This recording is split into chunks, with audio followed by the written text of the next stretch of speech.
and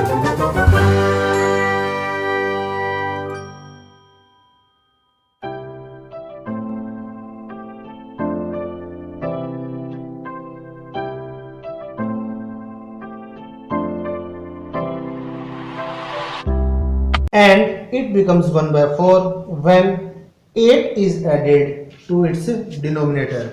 अब की बार इन्होंने ये कहा है कि अगर न्यूमरेटर को एज इट इज रखा जाए और डिनोमिनेटर में 8 ऐड कर दिया जाए तो ये फ्रैक्शन क्या बन जाएगी 1 by 4। तो बिल्कुल अगर हम यहां से क्रॉस मल्टीप्लाई करें this implies 4x is equal to y plus 8 y को इधर ले आए 4x minus y is equal to 8 equation number 2। Solve करने के लिए हम दोनों इक्वेशंस को इकट्ठी करेंगे।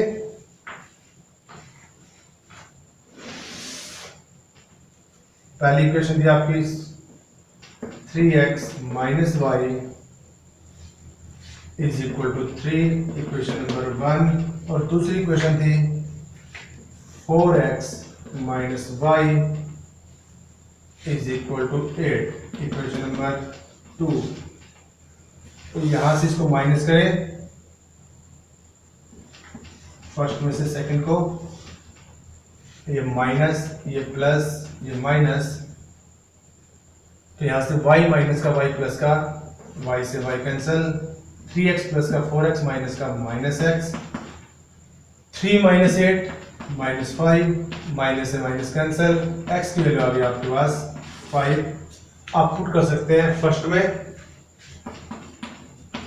पुट इन 1 तो यहां से 3 इंटू 5 माइनस का y इज इक्वल 3, y को उधर ले जाएं 3 को उधर ले आए 3 5 15 minus 3 is equal to y, तो यहां से y की वैल्यू आ जाएगी आपके पास 12। तो क्वेश्चन क्या था x और y की वैल्यू निकालनी है फ्रैक्शन निकालनी, फाइंड द फ्रैक्शन। तो फ्रैक्शन हमने क्या माना था बोलिए x अपॉन y माना था, दैट मीन्स ये आई है 5 अपॉन 12। तो यही हमारा आंसर है। तो मेरे ख्याल से आपको सेकंड पार्ट भी समझ में आ गया होगा। चलिए बढ़ते हैं इसके थर्ड पार्ट की तरफ। थर्ड पार्ट है Yash scored 40 marks in a test getting 3 marks for each right answer and losing 1 mark for each wrong answer.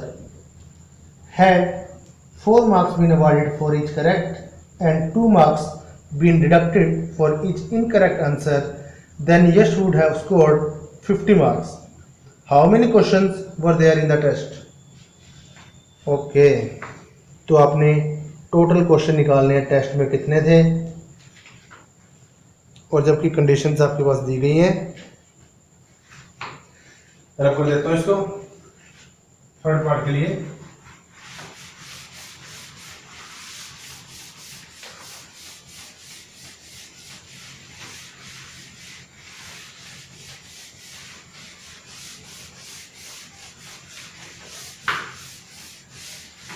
Total number of questions निकालने इसने, तो इसके लिए आप वो मानिए कि जिन क्वेश्चंस के आंसर यश ने ठीक दिए हैं उनको x मानिए और जिनके आंसर यश ने रॉन्ग दिए हैं उसको y मानिए। लेट नंबर ऑफ क्वेश्चंस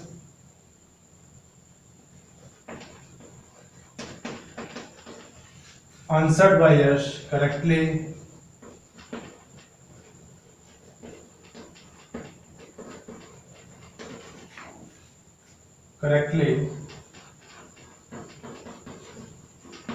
इसको x मानिए। Let number of questions answered bye Yash incorrectly, जिसका आंसर उन्होंने इसमें रॉन्ग दिया है उसको मानिया y। अब टोटल क्वेश्चंस क्या होंगे, टोटल नंबर ऑफ क्वेश्चंस बताइए क्या होंगे। अब ये वाले राइट क्वेश्चंस हैं जिसका आंसर उसने राइट दिया है, ये वाले वो क्वेश्चन है जिसका आंसर उसने रॉन्ग दिया है। तो टोटल क्वेश्चन क्या होंगे, चाहे उसने आंसर राइट दिया हो चाहे रॉन्ग दिया हो, दोनों को मिला के टोटल क्वेश्चंस आएंगे।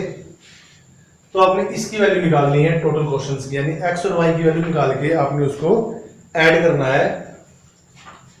अब यहां से अकॉर्डिंग टू कंडीशन फर्स्ट, यहां से क्या आएगा, पहली कंडीशन क्या कहता है, उसको एक राइट आंसर के कितने मार्क्स मिलते हैं, 3, और अगर उसने क्वेश्चन गलत किया है उसके कितने मार्क्स डिडक्ट होते हैं, 1, यानी 3 मार्क्स उसको मिलते हैं और गलत करने पर 1 मार्क्स उसका कटता है। तो काटने के बाद जो टोटल मार्क्स बनेंगे वो कितने बनेंगे, 40।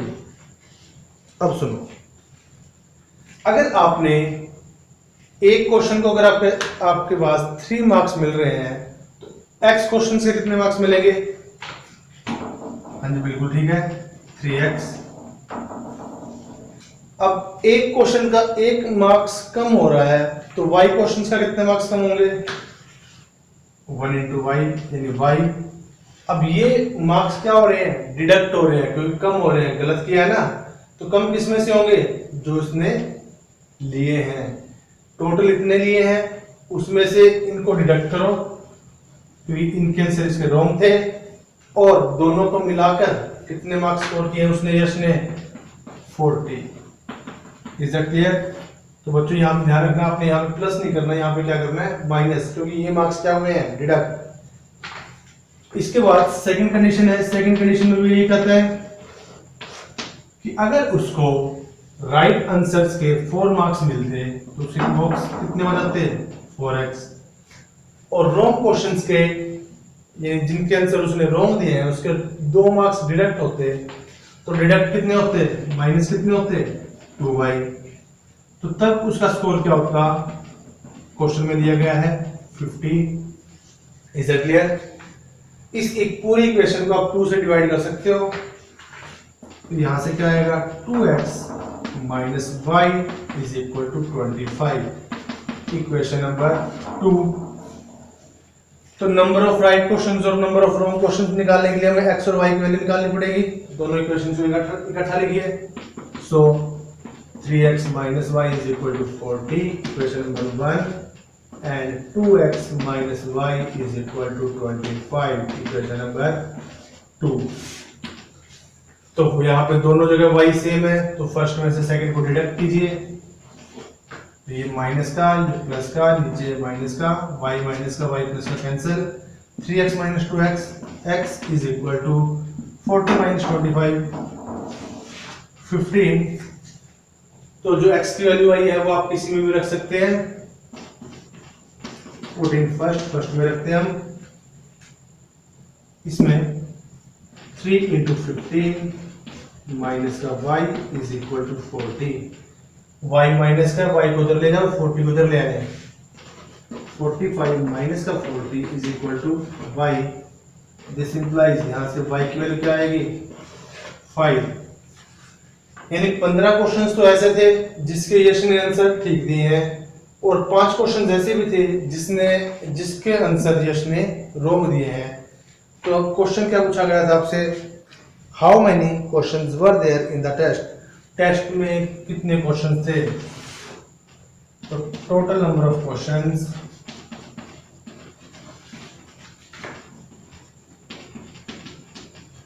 इन द टेस्ट कितने थे, राइट वाले और रॉन्ग वाले दोनों मिला के, राइट वाले 15 थे, रॉन्ग वाले 5 थे, तो नंबर ऑफ क्वेश्चंस कितने थे, 20। तो मेरे ख्याल से आपको समझ में आ गया होगा। तो मेरे ख्याल से ये वाले क्वेश्चन इतने मुश्किल है भी नहीं, क्योंकि इसमें इन्होंने यही बोला हुआ कि किसी भी मेथड से हम इनको सोल्व कर सकते हैं। इसके बाद चलिए पार्ट नंबर 4 की तरफ। Places A and B are 100 kilometre apart,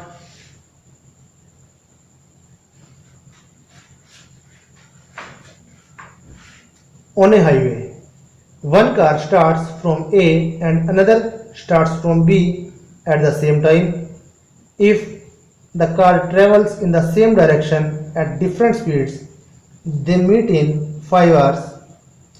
If they travel towards each other, they meet in 1 hour. What are the speeds of 2 cars? दो कारों की आपने स्पीड निकालनी है। रब कर दो इसको।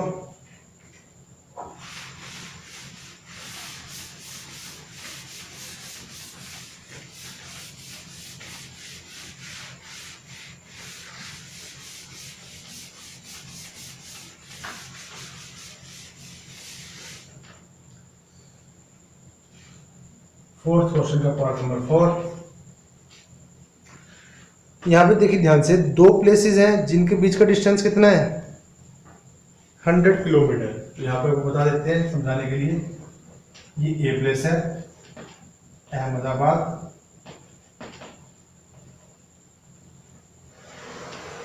और ये वाला प्लेस बी है, बी से बैंगलोर। इनके बीच का डिस्टेंस कितना है, 100 किलोमीटर। अब बच्चों ध्यान से सुनेंगे, एक गाड़ी है,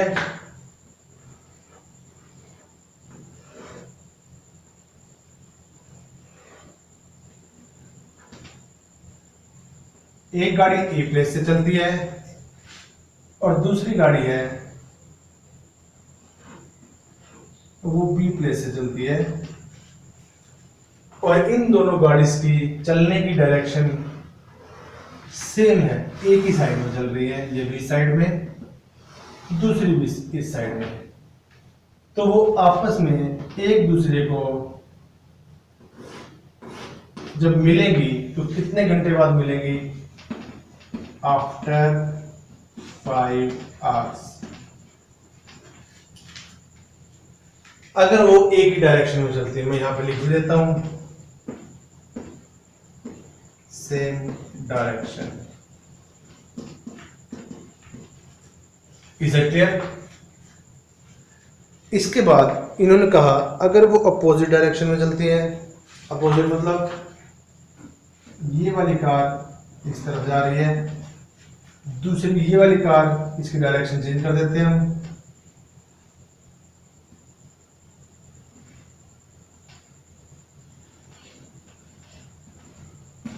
अगर ये वाली कार इस तरफ आ रही है, यानी अगर अपोजिट डायरेक्शन में है तो कितने घंटे के बाद मिलते हैं, after 1 hour. Is it clear? और ये डायरेक्शन कौन सी है, अपोजिट डायरेक्शन। नीचे लिख देता हूं, सॉरी।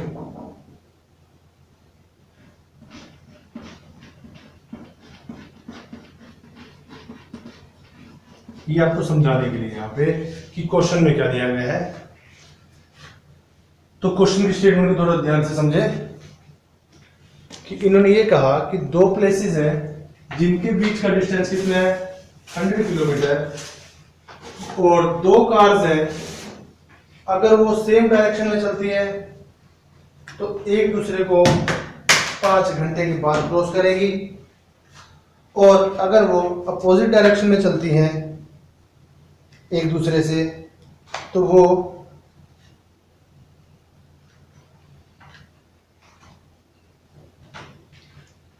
1 घंटे में क्रॉस कर लेंगे आप एक दूसरे को। तो यहां से बच्चों समझने वाली बात यह है, हमने दोनों गाड़ियों की अलग अलग स्पीड निकालनी है। तो यहां पे हम सॉल्यूशन स्टार्ट करते हैं। ये ऊपर वाली टर्म आपको समझाने के लिए है और नीचे वाला पार्ट हमने इसको सोल्व करने के लिए रखना है। Let speed of first car, इसको हम पहले वाली मानते हैं और ये वाली सेकंड वाली। तो बच्चों जैसा कि आपको पिक्चर से दिख ही रहा है कि स्पीड किसकी ज्यादा है, फर्स्ट वाली की या सेकंड वाली की। देखो फर्स्ट वाली गाड़ी जब वो सेम डायरेक्शन में चलती है वो इसके पीछे से आके इसको बराबर कर देती है, तो इसका मतलब इसकी स्पीड ज्यादा है और इसकी स्पीड कम है। तो let speed of first car, पहले वाली कार की स्पीड को x मान लें। Let speed of second car, इसको मान लें y। अब हमें यहाँ पे डिस्टेंस का फॉर्मूला याद रखना पड़ेगा, distance is equal to speed into time. अब हम बात करने जा रहे हैं पहले वाली कंडीशन की। फर्स्ट कंडीशन की, यानी सेम डायरेक्शन। तो हम यहां पे ये लिखेंगे डिस्टेंस ट्रेवल, या कवर्ड लिख सकते हैं, कवर्ड बड़ा अच्छा रहेगा। Distance covered by first car in 5 hours. इसकी स्टेटमेंट बनानी थोड़ी सी मुश्किल है, वरना सारा आसान है। अब देखिए डिस्टेंस क्या होता है, स्पीड इनटू टाइम। पहले वाली कार की स्पीड x है, टाइम कितने घंटे का है, 5 घंटे का। तो डिस्टेंस कितना आएगा, 5x मल्टीप्लाई करेंगे डिस्टेंस कवर्ड बाय, अब सेकंड कार का इन 5 आवर्स। सेकंड वाली कार की स्पीड y है, डिस्टेंस सॉरी टाइमिंग 5 घंटे की है, speed into time y into 5y। अब यहां से अकॉर्डिंग टू कंडीशन फर्स्ट, अब इसको ध्यान से देखिए जो आपके पास फिगर बनाई गई है। अब पहले वाली गाड़ी ने डिस्टेंस कितना कवर किया, 5x। दूसरी वाली गाड़ी ने डिस्टेंस कितना कवर किया, 5y। अब आपको ध्यान से देखिए ये वाली फिगर कब आएगी, जब पहले वाले के डिस्टेंस में से दूसरे वाले के डिस्टेंस को माइनस करोगे तभी आएगी ना। पहली कंडीशन ये है कि पहले वाले का डिस्टेंस 5x, इसमें से दूसरे वाले को माइनस करो 5y। माइनस करने के बाद कितना आएगा, कितना बचेगा, 100, जो उनके बीच का डिस्टेंस था, यही आएगा ना। इस 5x में से इस 5y को हटाएंगे तो सिर्फ ये बचेगा, और ये डिस्टेंस क्या है, 100 किलोमीटर। तो यहां से आप 5 से डिवाइड कर सकते हो, दिस इंप्लाइज x माइनस 5, पूरी इक्वेशन को 5 से डिवाइड कर दें इज इक्वल टू 20। तो यहां से हमारे पास पहली कंडीशन ये आ गई है। तो मेरे ख्याल से आपको समझ में आ गया होगा। अब इसके बाद अब सेकंड कंडीशन में चलते हैं 1 आवर वाली पे, तो वो भी हम यहीं पे लिखेंगे distance covered by first car in 1 hour।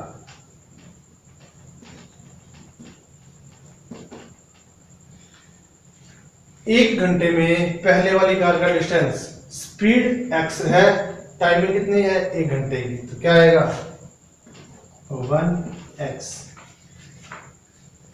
Next distance covered by first car sorry second car in 1 our.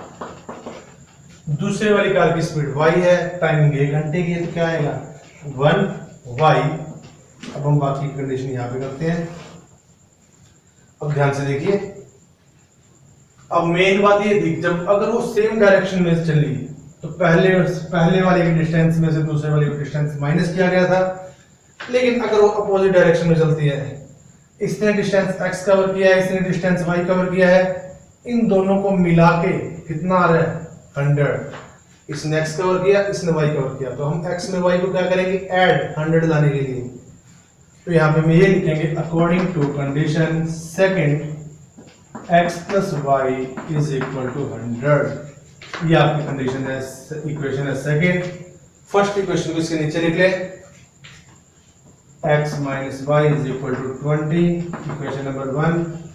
चाहे अब आप चॉइस है, इसको ऐड कीजिए, सब्ट्रैक्ट कीजिए, हम ऐड कर लेते हैं सेकंड में फर्स्ट को। सॉरी साइन चेंज करने की जरूरत नहीं है, y प्लस का y माइनस से cancel, x plus x 2x is equal to 120। तो x की वैल्यू आएगी 120, 2 मल्टीप्लाई में इधर आके डिवाइड में 60। किसी भी एक इक्वेशन पुट कर सकते हैं, पुट इन 1, x की वैल्यू 60 पुट करें, 60 plus y is equal to 100। यहां से y की वैल्यू आ जाएगी 40। आपने क्या निकालना था, क्वेश्चन में क्या था, find the what are the speeds of two cars, दोनों कारों की स्पीड। पहले वाली कार की स्पीड को आपने x माना था यानी 60, और दूसरी वाली कार की स्पीड को आपने y माना था। सो हम यही लिखेंगे आंसर यहाँ पे, speed of first car is equal to x की वैल्यू कितनी है 60 किलोमीटर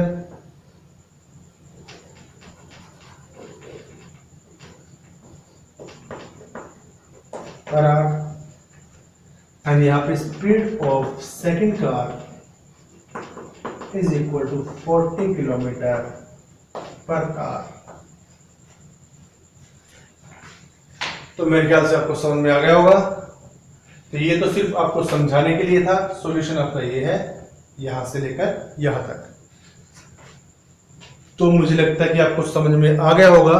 चलिए हम बढ़ते हैं अगले क्वेश्चन की तरफ। आज का हमारा लास्ट क्वेश्चन, फिफ्थ पार्ट, ध्यान से पढ़िए। The area of a rectangle gate reduced by 9 square units if its length is reduced by 5 units and breadth is increased by 3 units. If we increase the length by 3 units and breadth by 2 units, the area increases by 67 square units. Find the dimensions of the rectangle. इस पर आप देते हैं।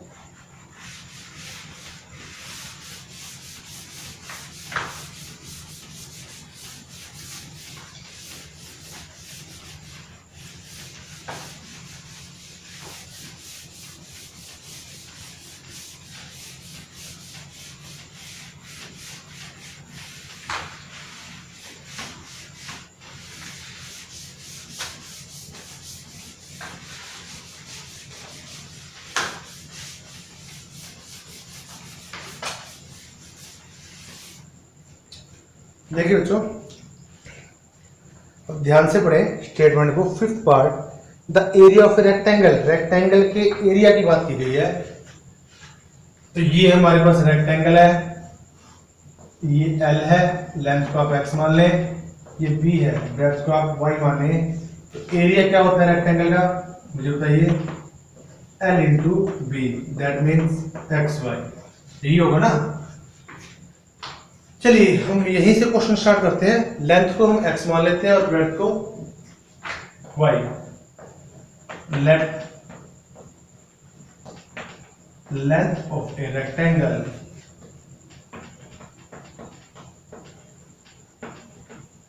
Is equal to x, late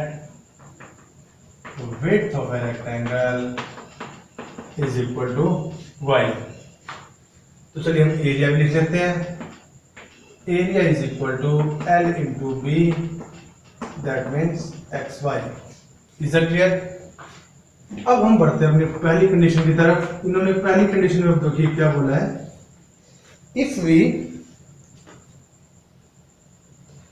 if the area of a rectangle get reduced 9 square units if its length is reduced by 5 and breadth is increased by 3। यानी इनके कहने का मतलब ये है कि अगर लेंथ को हम, लेंथ क्या है x, 5 यूनिट्स रिड्यूस कर दें, यानी लेंथ को अगर हम 5 यूनिट्स रिड्यूस कर दें, लेंथ को 5 कम कर दें, और ब्रेड्थ के बारे में, और कहते हैं ब्रेड्थ में अगर हम 3 यूनिट्स इंक्रीज कर दें, तो जो नए वाला एरिया क्या होता है L into B, length into breadth. तो इन्होंने ये कहा है कि जो नए वाला एरिया आएगा वो किसके इक्वल आएगा, फिर वो पुराने वाले एरिया से 9 स्क्वायर यूनिट्स कम आएगा। तो क्वेश्चन की स्टेटमेंट को ध्यान से सुने। लेंथ x मानी, width y, area L into B, x into y. इन्होंने ये कहा आगे पहली कंडीशन में, अगर लेंथ में से 5 यूनिट रिड्यूस किया जाए, ब्रेड्थ में 3 यूनिट्स इंक्रीज किया जाए, तो जो एरिया आएगा L इंटू बी वो पुराने वाले एरिया से 9 स्क्वायर यूनिट्स कम होगा। तो यहां से हम इक्वेशन बनाते हैं, x की y के साथ multiply xy plus 3x minus का 5y माइनस y पे 3 के साथ माइनस का 15 is equal to xy minus 9। अब इसको इधर ले आए, या x और y को एक तरफ रखें, xy से बल्कि xy काट ही देते हैं, xy प्लस का उधर जाके माइनस का होना है, xy से तो xy कटेगा, यहां से आएगा 3x माइनस का 5y is equal to 15 minus का उधर जाके प्लस का, तो माइनस का 9 प्लस का 15 6 आएगा। ये आपकी है इक्वेशन नंबर 1। तो यहां से सेकंड कंडीशन की तरफ बढ़ते हैं। According to condition second condition में इन्होंने ये बोला है if we increase the length by 3 and breadth by 2 units then the area increases by 67 square units. यानी अब की बार अगर लेंथ को 3 यूनिट इंक्रीज किया जाए, विड्थ को 2 यूनिट इंक्रीज किया जाए, तो जो नए वाला एरिया आएगा L इंटू बी, वो कहते हैं पुराने वाले एरिया से 67 स्क्वायर यूनिट्स ज्यादा आएगा।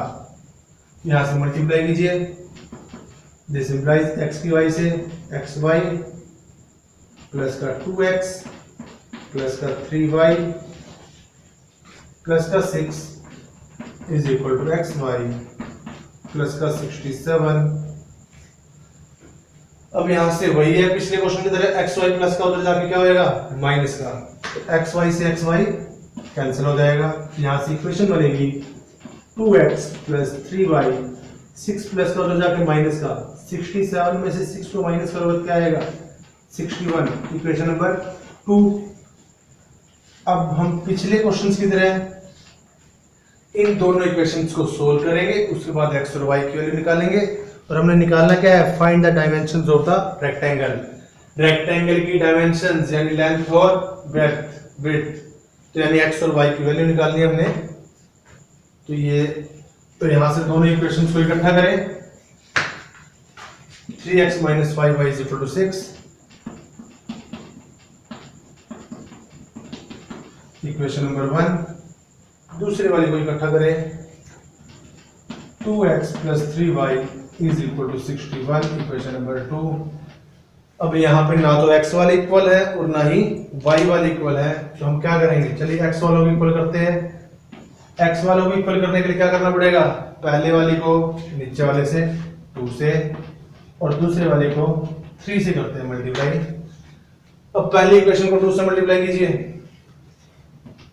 6x माइनस का 10y is equal to 6 to the 12, equation number 3।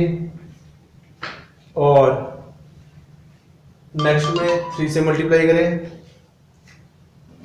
6x plus 3 9y is equal to 61 की 3 से मल्टीप्लाई 183, इक्वेशन नंबर 4। अब देखिए यहाँ पे x वाली टर्म दोनों में सेम है, तो थर्ड इक्वेशन में से फोर्थ इक्वेशन को माइनस करें, ये माइनस का, ये माइनस का, ये माइनस का, 6x प्लस का 6x माइनस का, ये कैंसिल, माइनस का 10y माइनस का 9y माइनस का 19y is equal to 12 plus का 183 माइनस का, तो माइनस का 171, माइनस से माइनस कैंसिल, तो y की वैल्यू आएगी 171 डिवाइड बाय 19, ये डायरेक्ट कैंसिल होगा 9 से, तो y की वैल्यू आपके पास क्या आ गई 9। और y की वैल्यू 3 में या 4 में किस भी एक इक्वेशन में पुट करें, पुट इन इक्वेशन नंबर 3 में पुट कर देते हैं हम इसको। थर्ड में क्यों, थोड़ी इजी में पुट करेंगे, थोड़ी सी जो इजी लगेगी, फर्स्ट सेकंड थर्ड फोर्थ, मेरे ख्याल से तो सेकंड में पुट करना ज्यादा आसान है, तो सेकंड में पुट कीजिए। सो 2x प्लस 3 इंटू वाई की वैल्यू 9 इज इक्वल टू 61, तो यहाँ से 2x क्या आएगा 61 माइनस 27, तो यहाँ से आपकी आ जाएगी 2x इज इक्वल टू 61 में से 27 को माइनस करोगे 11 माइनस 7 4, 5 माइनस 2 3, 34, तो x की वैल्यू आएगी 34 डिवाइड बाय 2, दैट मींस 70। तो यहाँ से x की वैल्यू 17 आ चुकी है, y की वैल्यू 9 आ चुकी है, तो आपने डायमेंशन निकाल ली थी, सो डायरेक्ट लिखेंगे लेंथ ऑफ रेक्टेंगल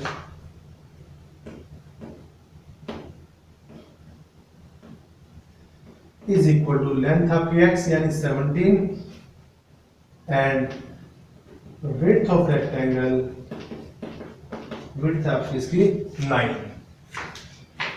तो मेरे ख्याल से समझ में आ गया होगा, जो इसका एरिया आएगा x इंटू वाई 17 इंटू 9 153 आएगा।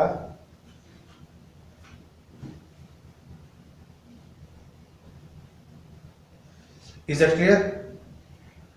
तो चलिए यहां पे होती है हमारी एक्सरसाइज 3.5 खत्म। आज के लिए इतना ही।